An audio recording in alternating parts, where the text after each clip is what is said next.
Welcome back to सुबह की सोच। अब हम बात करेंगे दुनिया की सियासत की, जो इस वक्त कई अहम महाजों पर बैक वक्त तब्दीलियों से गुजर रही है। एक तरफ आलमी सतह पर अमेरिका, ईरान और इसराइल के दरमियान बढ़ती हुई कशीदगी खित्ते की सियासत आलमी मईशत और तेल की कीमतों पर असरअंदाज हो रही है, जिसके असरात पाकिस्तान पर भी मुरतब हो रहे हैं। दूसरी जानिब मुल्क के अंदर पाकिस्तान तहरीक इंसाफ के ने बानी चेयरमैन इमरान खान की कैद के 3 साल मुकम्मल होने पर एहतजाजी तहरीक का ऐलान कर दिया है, जबकि आज़ाद जम्मू कश्मीर के इंतखाबात भी फैसला कुन मरहले में दाखिल हो चुके हैं और सियासी सरगर्मियाँ इस वक्त अरूज पे हैं। सियासी जमातें अवामी हिमायत हासिल करने के लिए सरगर्म हैं। इन्हीं तमाम अहम कौमी और बैनुल अक़वामी सियासी मामलात पर गुफ्तगू करें। बिल्कुल जी, इन्हीं पर बात करने के लिए आज हमें ज्वाइन कर चुके हैं एंकर पर्सन हैं, एनालिस्ट हैं कंवर जैदी साहब। Thank you so much Kanwar for your time.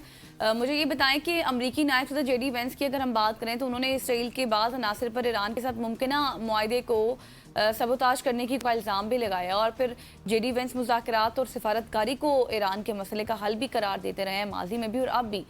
जबकि हम अगर डोनाल्ड ट्रंप की बात करें तो वो तो मुतादिद मौका पर ईरान के हवाले से कई ज़्यादा सख्त मौक़िफ़ भी इख्तियार करें। तो आपको क्या लगता है, क्या वाइट हाउस के अंदर ईरान पॉलिसी पर सोच का इख्तलाफ मौजूद है? थैंक यू हसनैन एंड गजल।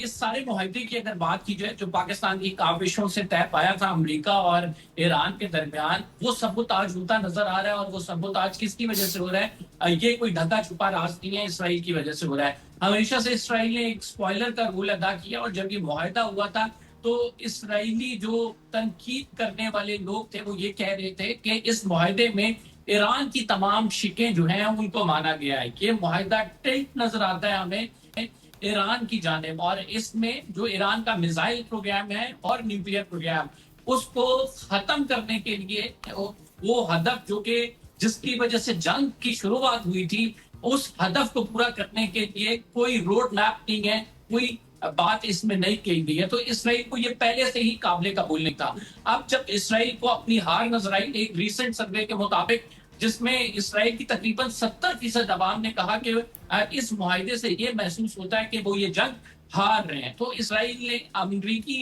एडमिनिस्ट्रेशन पे अपना प्रेशर मजीद बढ़ाना शुरू कर दिया। और जो डोनाल्ड ट्रंप है वो जाहिर बात है कि अब मिड टर्म इलेक्शन आ रहे हैं, उससे पहले हमें एक प्रेशर में नजर आ रहे हैं और उसकी वजह से हम ये देख रहे हैं कि स्ट्रेट ऑफ हॉर्मुज पे अगर ईरान की जानिब से कोई भी ऐसी मूवमेंट जो कि मुआहदे के खिलाफ वजीर तसव्वुर होती है, तो उसके नतीजे में 60-70 जगहों पर हमले किए गए और बड़े भारी हमले किए गए। दैट मीन्स के इस टाइम अमेरिका के अंदर जो सेंटीमेंट है वो ये सेंटीमेंट है, एडमिनिस्ट्रेशन में जो सेंटीमेंट है कि इसराइली लॉबी का प्रेशर बड़ा वाजे नजर आ रहा है और इसराइल किसी तौर भी ये मुआहदा नहीं चाहता था, ये जंगबंदी नहीं चाहता था जब तक उसके वो मकासद पूरे ना हो कि उसका मिसाइल प्रोग्राम ईरान का जो है उसको मुकम्मल तौर पर रोक ना दिया जाए, या फिर न्यूक्लियर प्रोग्राम के हवाले से कोई ठोस फैसला ऐसा ना हो जिससे उनको ये हो कि हम जो हदफ लेकर निकले थे वो हदफ हमारा पूरा हो गया है। अब ऐसे में चूंकि आपको मालूम है कि अमेरिका में बड़ा इन्फ्लुएंस है जूइश लॉबी का, तो जब वो प्रेशर एग्जर्ट कर रहे हैं तो हमें एक जगह से वो प्रेशर फील होता हुआ दिखाई दे रहा है, यानी डोनाल्ड ट्रंप साहब उस प्रेशर में हमें नजर आ रहे हैं।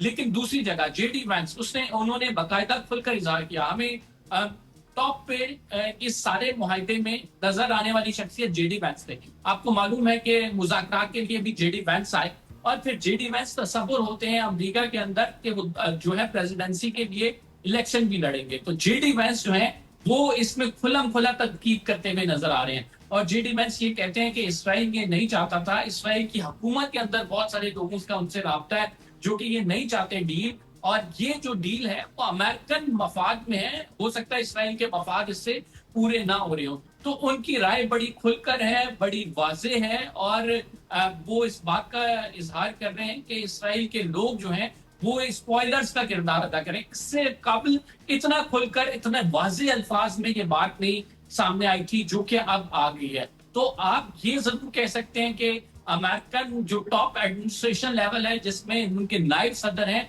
वो उन्हीं खदशात का इजहार कर रहे हैं जिन खदशात का इजहार हम आपके प्रोग्राम में एनालिसिस के जरिए देते थे कि इसराइल को ये डील काबिल कबूल नहीं होगी और हमें खदशा है कि दोबारा से हमें जंग की तरफ जाना पड़ेगा। और ये उन्होंने मुताबिक जो इंटरव्यूज हैं, अभी रिसेंट इंटरव्यू की उनमें बात की जाए तो जेडी वैंस ने बड़ा खुलकर इस बात का इजहार किया है कि there are some people in Israeli government who don't want to be the part of that deal, who don't want कि किसी भी तरह से लेबनान में पीस आए। तो ये जो बात की गई है वो बड़ी अहम है, बड़ी वाशगाफ अल्फाज में की गई है, बड़ी मानी खेज है। इसका मतलब है कि जूइश लॉबी जो प्रेशर एग्जिट कर दी है वो कहीं पे तो हमें उसके असरात उसके नजर आ रहे हैं और कहीं पे वो बैकफायर भी कर रहा है। और इस टाइम अगर आप देखें ना सिर्फ जेडी वेंस बल्कि अमरीकी आवाम की अक्सरियत वहां पर जो है जंग नहीं चाहते हैं और वो ये कहते हैं कि ये इसराइल की जंग है, अमेरिका को इस जंग में नहीं कूदना चाहिए था। इससे पर मुख्तलिफ CNN के सर्वेज मौजूद है।